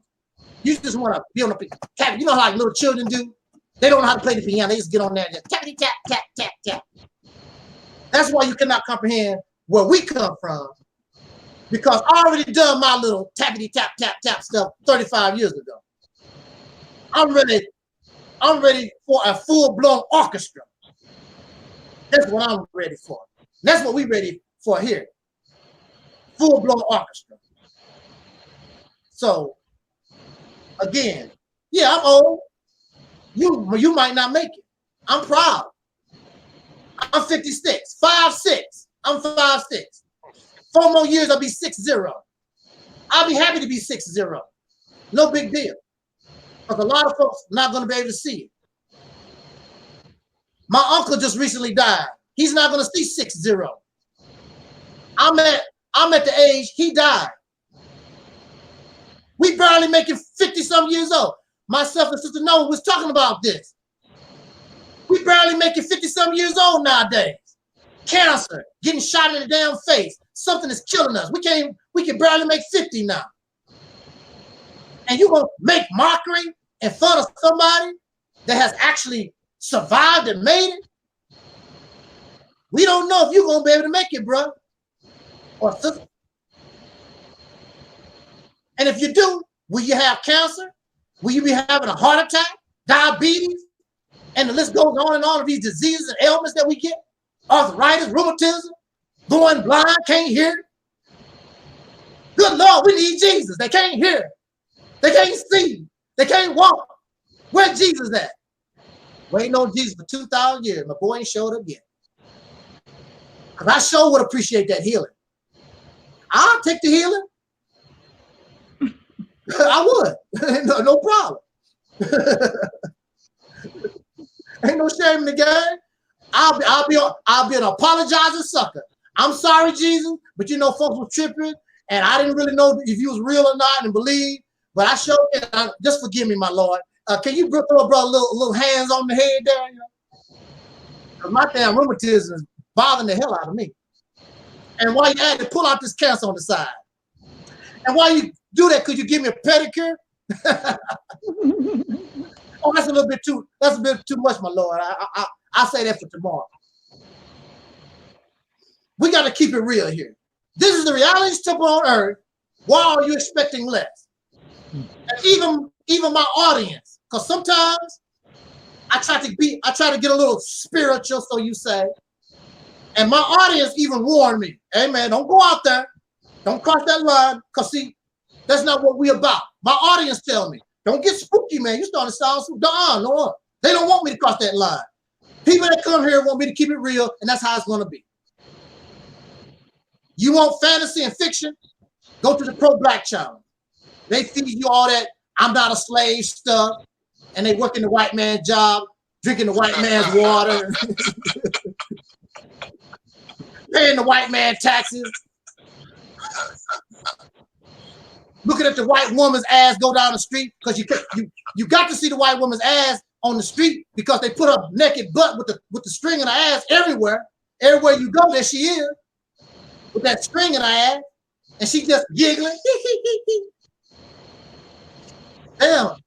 But that goes to show you, what man gonna want his woman to show her ass out in the public so other men can lust and you know and lust over? That goes to show you what kind of man the white man is. But then he had the nerve to kill somebody because they winked at a white woman, because they saw some white woman's panties drying on her. But now in 2019, there she go down the street with a string in her ass and giggling. I miss USA. Really? You need to miss your ass, your USA ass in the back and put on some clothes. Because she don't have a man either. The white man just use her too. She's just something to use, something to have, baby. He don't give a damn about the white woman. And the white woman knows that.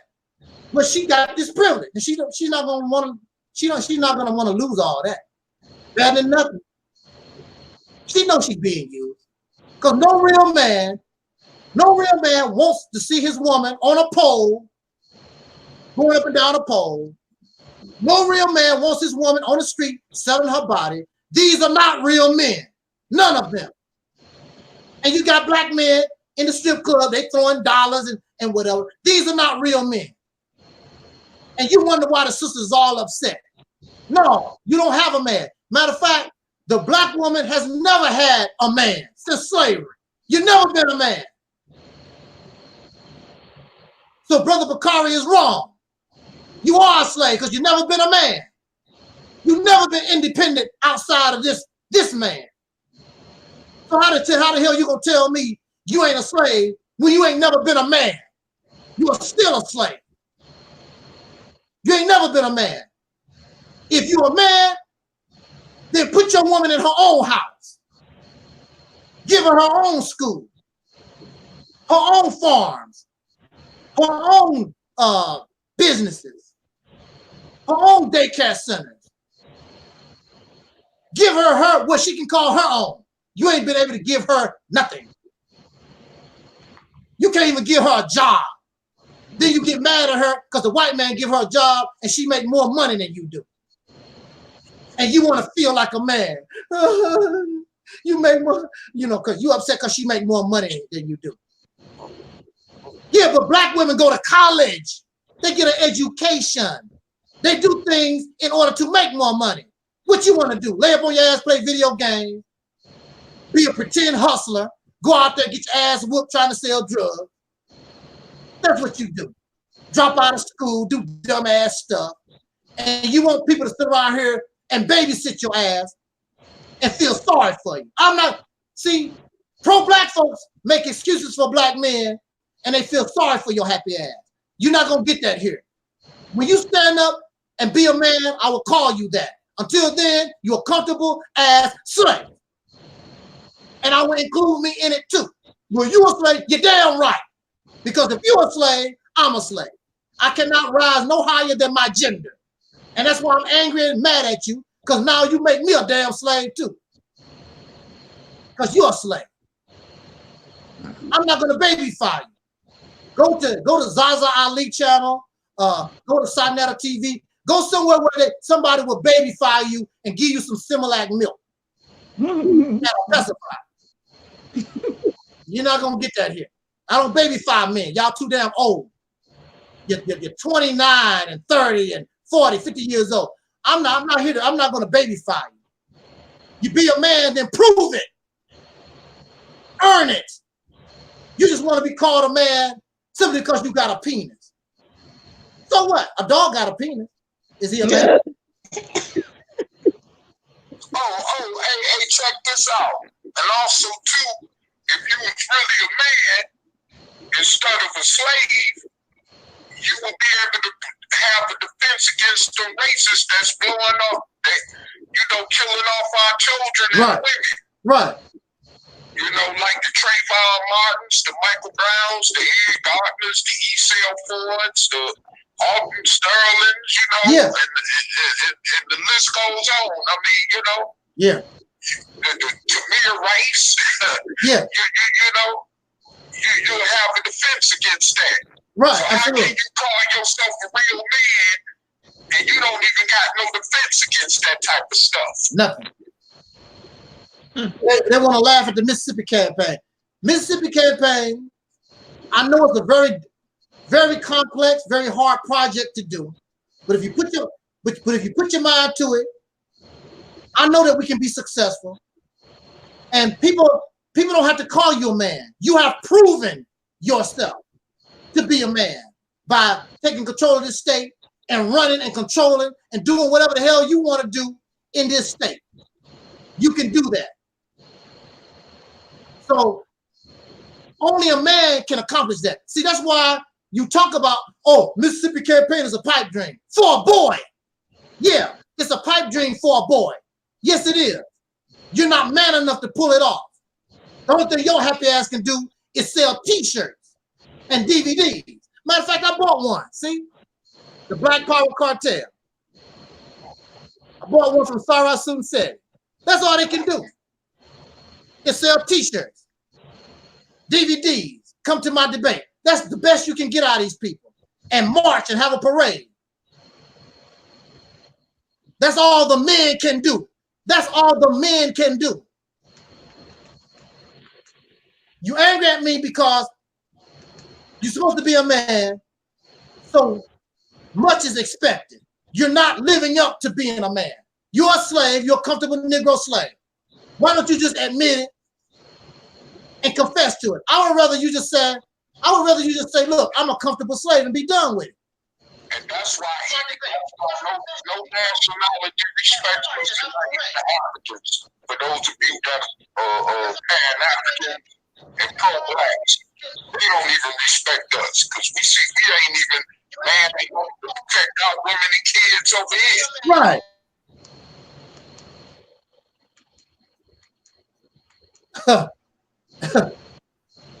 But you're a man. I'm old and I'm stupid. But guess what? All my life as a little boy, I always looked up for a man in my life. There was none in my personal family. I did not see my grandfather as a man. I saw him as abusive and domineering. I did not see manhood in my uncles and my father. I didn't see that. I was looking as a little boy, I'm looking for a man because I know I'm supposed to grow up into a man. What does that look like? I see men, physically grown men, but I did not feel they was men. I did not feel that. The first time I felt as though I was connected to a man when I started reading the teachings of Elijah Muhammad. That was the first time.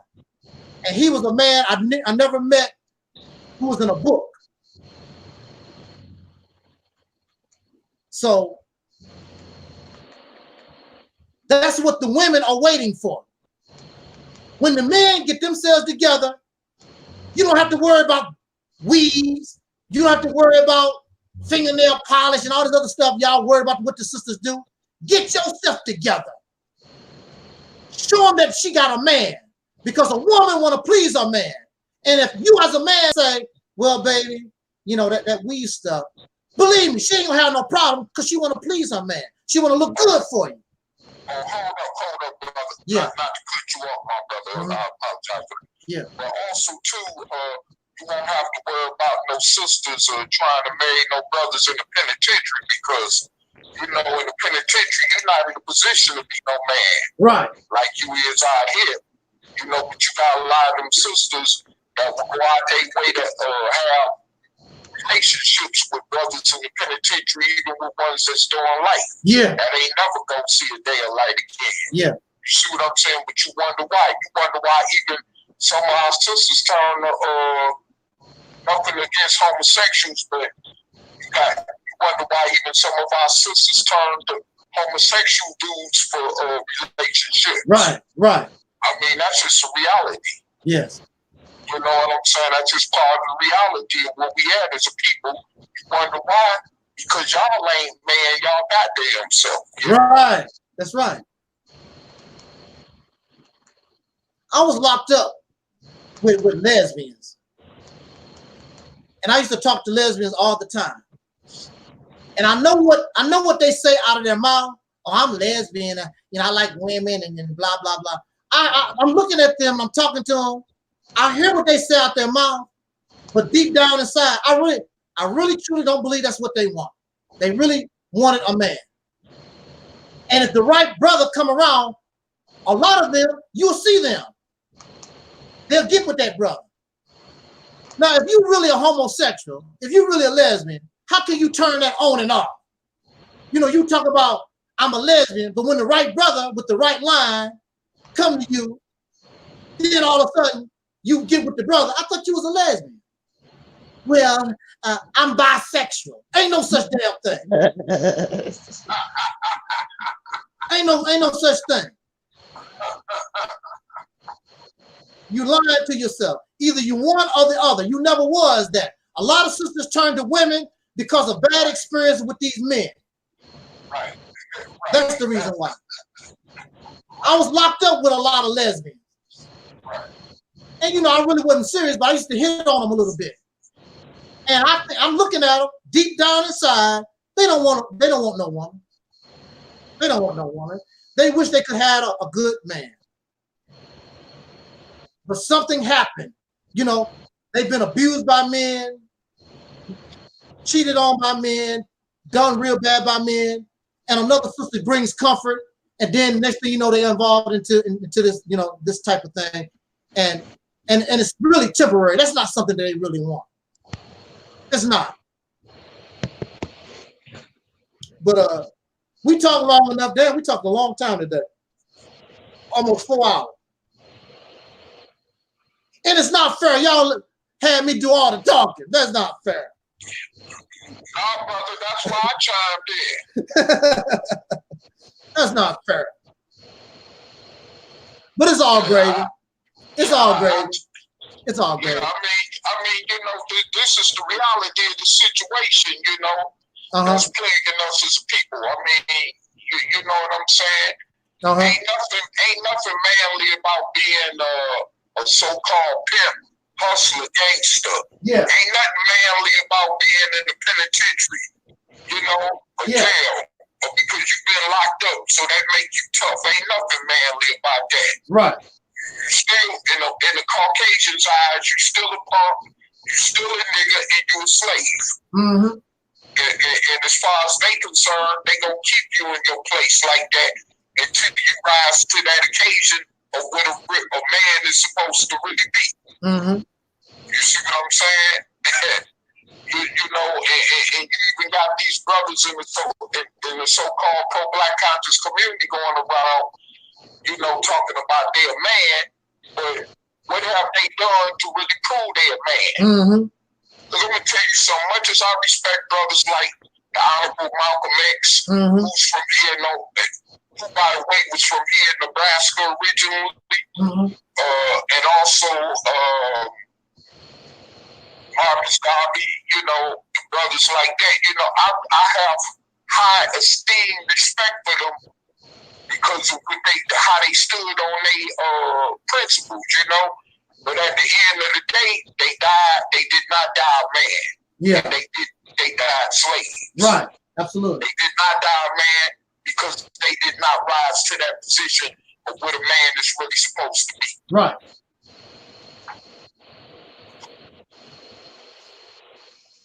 That's right. And on that note, we're gonna go ahead and get out of here. I do thank you. I thank everybody for joining us. It's been a long day. And oh man, how can I forget? I got my Facebook on. It's finally working. What's up, Facebook?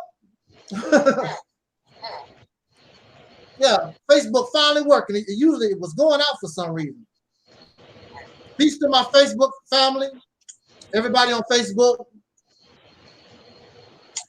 And of course, everybody on YouTube. And again, I would like for you, you don't have to do nothing. I know you don't have to do nothing or whatever. I would appreciate that you do support our soul sister Noble. She has a new website, ancientcreationmyths.com. Check out that website.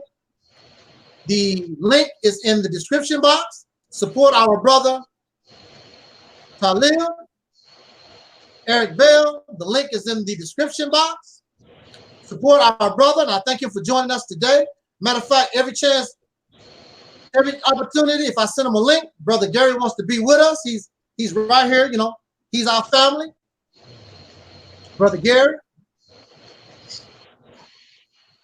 His link, the link to Brother Gary's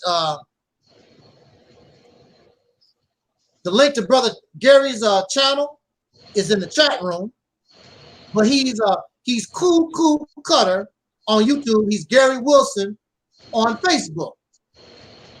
So support our family here. And if you would like to donate, you want to show your brothers and sisters any kind of appreciation for the content that we bring to us on this platform, if you want to do that, because I'm not asking you for nothing, but I know some of you just want to show appreciation. You can register with, I think it's Zelly, I think that's how they pronounce it, Zelly, something like that. It's in the description box, and you can do that. Also, if you want me to, I can customize a subject just for you, talk about that subject, and we can talk about that. I can send you a shout out. You are the one sponsoring this video. If you want me to give you a shout out, I will. If you don't, I just say one of our wonderful subscribers.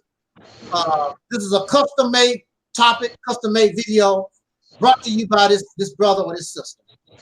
And it's all good. You know something? Before I go, I just wanna kick this in the air. It's too late right now, and I don't know if we have the time, because I know I'm always talking about, do we have the time? Do we have the time? And it's too late this year, but I really would like, just for brotherhood and sisterhood. You know, I have something every year that I call Soul Liberation Day. And it's too late this year, but I would like for us to maybe meet in St. Louis. I will run a room. Just get here. Just get to St. Louis. I'll rent us a conference room, and I'll make sure that y'all fed. Just get here. I'll pick you up. I'll make sure I'm available. I'll pick you up from the airport, the bus station, and take you to your hotel rooms. Just get here. And I would like to have Soul Liberation Day 2021 in St. Louis, and just be able to meet my brothers and sisters, all of us who think alike. I would like, that would really, really be nice. Just for brotherhood, sisterhood, just to see everybody. And you'll be able to listen to your brother speak live. Wouldn't that be exciting? Because I know I'm cool on video. I'm even cooler when I'm right there in your face and can see your eye, your beautiful eyes, and can talk to you in person. That would really be some cool stuff. And we would have a year to get ready for Soul Liberation Day 2021. I'm just kicking that in the air. If y'all might be interested in that, send me an email, put down a comment, let me know, because we have a whole year, to do that, to prepare for that. On that note, it's time for us to get out of here. I thank you again for everybody for listening, who's listening in the chat room. Thank you, Brother Gary, Sister Noble, Brother Taalik, my Facebook family. Thank everybody, and I really appreciate it. Until next time, y'all, as Don Cornelius always tell us, I wish us love, peace, and soul. Right. We're getting ready to go off air. And I'm back. Peace.